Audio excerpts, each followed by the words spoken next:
안녕하세요. 언더키즈닷컴의 F77입니다. 오늘은 삼성 갤럭시 W에 대해서 간단히 한번 알아보죠. 일단은 이것이 정체성이 조금 애매하죠. 타블렛인 것 같기도 한데 스마트폰으로 팔고 있어요. 분명히 모델명으로 보나 생김새로 보나 크기로 보나 타블렛인데 안에 들어있는 UI는 스마트폰이에요. 팔기도 폰으로 팔고 있고 이게 단순히 위에 전화가 된다 그래서 타블렛이라고 그런 게 아니고 전화되는 타블렛은 많이 있죠. 그래도 걔는 타블렛이에요. 근데 얘네는 좀 애매한 구석이 있어요. 좀 이따 다시 설명을 드리겠지만 리시버 전면 카메라 7인치 CMOP 디스플레이가 있고요. 메뉴 키, 홈키, 백키가 있고 이게 멀티태스킹 키가 아니라 메뉴 키라는 거는 개발된 지 조금 됐다는 거죠. 사실 개발된 지 조금 된 거는 이해를 하지만 뭐, 바꾸려면 당연히 돈이 들었겠지.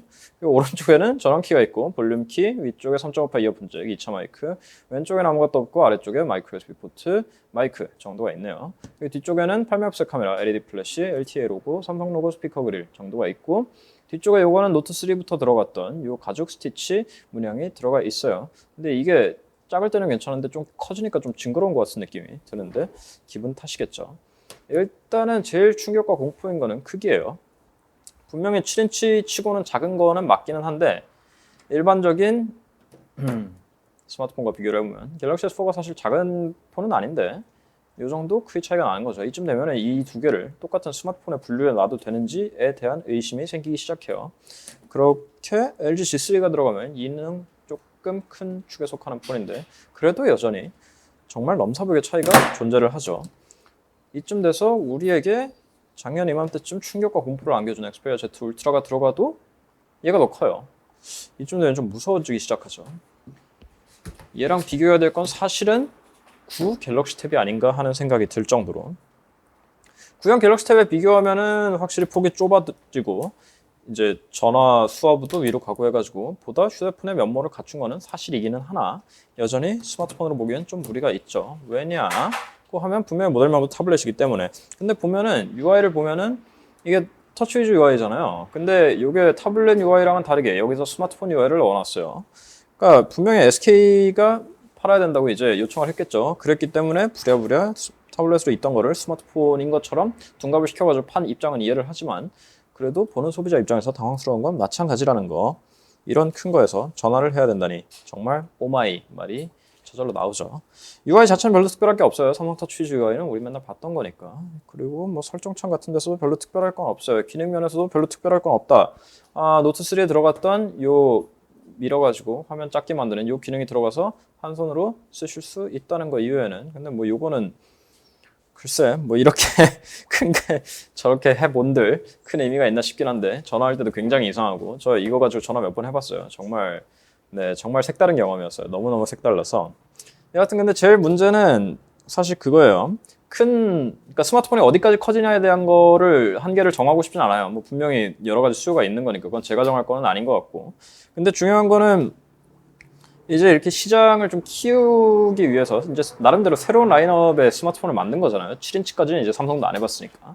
근데 그러려면은 좀 시장 진입 차원에서 좀 괜찮은 물건을 내놨어야 되는데 스냅드래곤 400에 1.5기가 램이에요. 사실 스펙이 스냅드래곤 400이면 요즘 나오는 거 치고는 뭐 그냥 잘 돌리니까 그거 가지고 불만은 없어요. A7 쿼드코어면 충분하니까 1.5기가 램도 뭐 해상도가 낮으니까 괜찮겠지 싶긴 한데 절대적인 스펙 자체는 괜찮은데 사실 제일 거슬리는 건 해상도예요. 1280에 720인데 요즘 세상에 1280, 720 뭐 해상도가 과잉이면 나쁘긴 하지만 그래도 7인치에 1280에 720은 조금 심하지 않나 싶어요. 근데 뭐 가격 때문에 어쩔 수 없다고 치고 그렇다고 칩시다.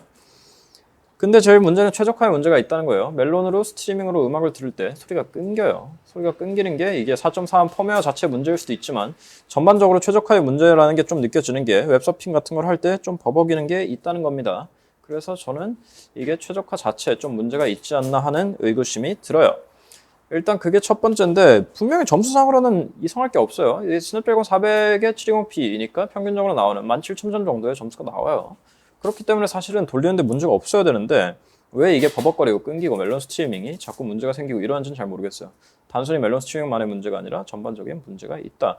그게 성능 문제가 첫 번째고 두 번째는 아까 말씀드린 것처럼 해상도 얘기인데 사실 뭐 5인치대에서 FHD를 간다든지 QHD를 간다든지 하는 거는 저는 뭐 사실 큰 의미가 없다 보고 좀 약간의 낭비가 아닐까 싶긴 한데 그래도 7인치 정도 되면 이게 문제가 생기는 게 해상도가 분명히 뭐 액정 사이즈가 조금 다르기는 합니다만은 보면은 이거는 제가 땡겨가지고 이렇게 픽셀이 조금 도드라지기는 거기는 한데 작은 글자를 볼 때 차이는 더욱 커지죠.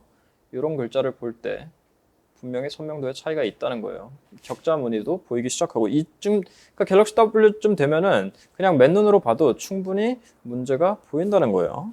가격을 생각했을 때 이 정도는 봐줄 수 있지 않나 싶긴 하지만 최소 스펙이라는 거는 존재를 해야 되지 않나? 라는 게 제 느낌이에요.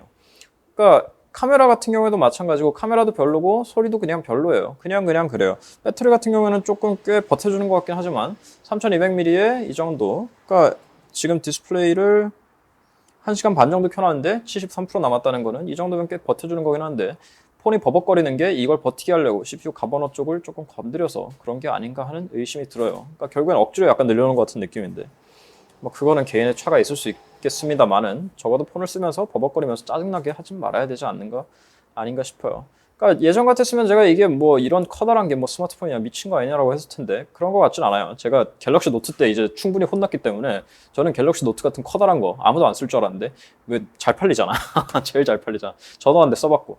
그래서 그런 얘기를 하고 싶진 않아요. 뭐 7인치에 폭도 좁아졌고 했으니까 이 정도면 충분히 들고 다닐 수 있지 않나. 뭐 가방에 있으면 충분히 쓸 수 있지 않나 하는 측면이 들기 때문에 스마트폰 심지어 모델명이 T로 시작하는 이 7인치 타블렛을 스마트폰으로 전환한 거에 대해서 뭐라고 하고 싶진 않은데 그럴 거였으면 아까 처음 말씀드린 것처럼 이제 시장 진입 새로운 시장을 개척하는 목적에서 들여오는 그러니까 초기 제품이라면 좀 쓸만한 거를 내어서야 하지 않나 하는 생각이 들어요. 처음에 이미지를 곱게 가져가야 그 다음에 나오는 이런 시장에 대한 후속기들도 좋은 이미지로 팔릴 수 있는데 이 친구 같은 경우에는 조금 그 첫 인상을 망치지 않았나 싶은 느낌이 듭니다. 솔직히 말해서 저는 글쎄 뭐 이거를 효도용으로 산다는 것도 그렇고 그다지 추천하고 싶지는 않아요. 좋은 아이디어 같지는 않아요. 애초에 무리수였어요. 타블렛 T로 시작하는 타블렛을 스마트폰으로 용도 전환해서 파는 건.